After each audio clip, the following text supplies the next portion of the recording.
Noémie Roche, au risque de se répéter, eh bien la Terre est en train de se réchauffer. L'ONU confirme la direction que nous prenons et ça n'a rien de rassurant. Non, le réchauffement moyen de la planète devrait dépasser de plus de 1,5 degré les niveaux préindustriels sur la période 2025-2029. C'est ce que prédit l'agence de l'ONU avec une certitude de 70%. Ce taux de probabilité n'a jamais été aussi élevé. L'année dernière, il était de 47% sur la période 2024-2028. En 2023, il était de 32% pour la période 2023-2027. Et d'après le rapport de l'OMM, il existe également 80% de chances qu'au moins une des 5 prochaines années dépasse le niveau de température de 2024. 2024, année la plus chaude jamais enregistrée, plus 1,6 degré par rapport au niveau pré-industriel. Pire, il existe désormais une probabilité, toute petite certes, mais tout de même elle existe, qu'au moins une des 5 prochaines années dépasse de 2 degrés, 2 degrés de réchauffement par rapport à l'ère pré-industrielle. Pour les scientifiques, c'est un choc, car c'est la première fois qu'ils voient cela dans les prévisions. 2 degrés, pour rappel, c'est l'objectif de l'accord de Paris, le seuil que les États se sont engagés à ne pas dépasser, à tout faire pour ne pas dépasser plutôt, en limitant, si possible, le réchauffement à 1,5 degré. Cette perspective, elle n'a jamais paru aussi peu plausible, alors qu'il y a 10 ans pourtant, la probabilité que ce seuil de 1,5 degré soit franchi ne serait-ce que pendant une année, elle était, elle aussi, très faible. Et ce réchauffement, il est déjà très concret. Oui, à l'échelle mondiale, le nombre de journées extrêmement chaudes a doublé quasiment en 3 décennies. Et cette année 2025 confirme cette tendance. Des records de chaleur ont déjà été enregistrés ces derniers mois en Europe ou encore en Chine, plus de 40 degrés dans certains endroits. Même dans les pays habitués aux températures extrêmes, le thermomètre s'emballe aussi plus rapidement que d'habitude. Par exemple, aux Émirats arabes unis, un record de température a été battu la semaine dernière, près de 52 degrés. C'est la température la plus haute jamais mesurée au mois de mai depuis le début des relevés en 2003. Le Pakistan a aussi été traversé par des vents meurtriers après une vague de chaleur intense. Et puis en Irak, le thermomètre a dépassé les 49 degrés. Dans certaines régions du sud la semaine dernière, c'est bien évidemment un enfer pour les habitants.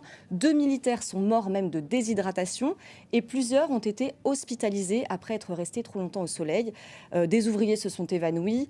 Travailler dans ces conditions, c'est bien sûr difficile et dangereux. On va écouter des témoignages d'Irakiens.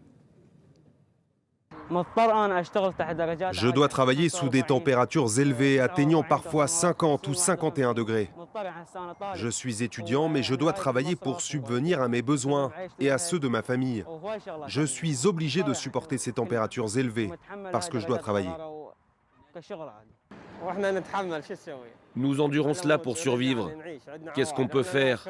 On a des familles, on est diplômés, mais il y a peu de travail. Hier, les températures ont atteint environ 46 degrés, aujourd'hui 45. On doit endurer cela, avec l'aide de Dieu. Alors pour les scientifiques, les canicules à répétition sont un des marqueurs du réchauffement de la planète. Les scientifiques qui rappellent que donc ces canicules sont appelées à se multiplier, à s'allonger, à s'intensifier, alors que nous sommes déjà à un niveau de réchauffement dangereux. 1,5 degré, 2 degrés, ça paraît très peu, mais en fait, chaque dixième de degré franchi entraîne d'autres cascades. Oui, c'est ça, d'autres effets concrètement, des précipitations extrêmes avec des inondations à la clé. On l'a vu récemment en Australie, par exemple. Des sécheresses intenses, des incendies, la fonte des calottes glaciaires, de la banquise des glaciers, sans parler du réchauffement des océans, de l'élévation du niveau de la mer. Ces effets concrets du changement climatique, ils vont s'aggraver au fur et à mesure que le réchauffement s'intensifiera. Or, on l'a dit, donc, chaque fraction de degré de réchauffement a un impact sur les êtres vivants et donc sur nous, les êtres humains. C'est ce que rappelle la secrétaire générale adjointe de l'OMM.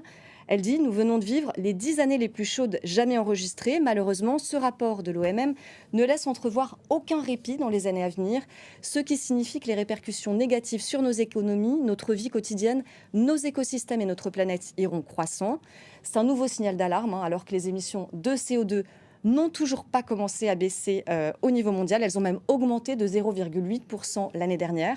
Or, la science est sans équivoque. Pour conserver une planète vivable, c'est maintenant qu'il faut agir, c'est-à-dire réduire les émissions fossiles, accélérer la transition énergétique. Ça fait des années que les scientifiques nous le répètent.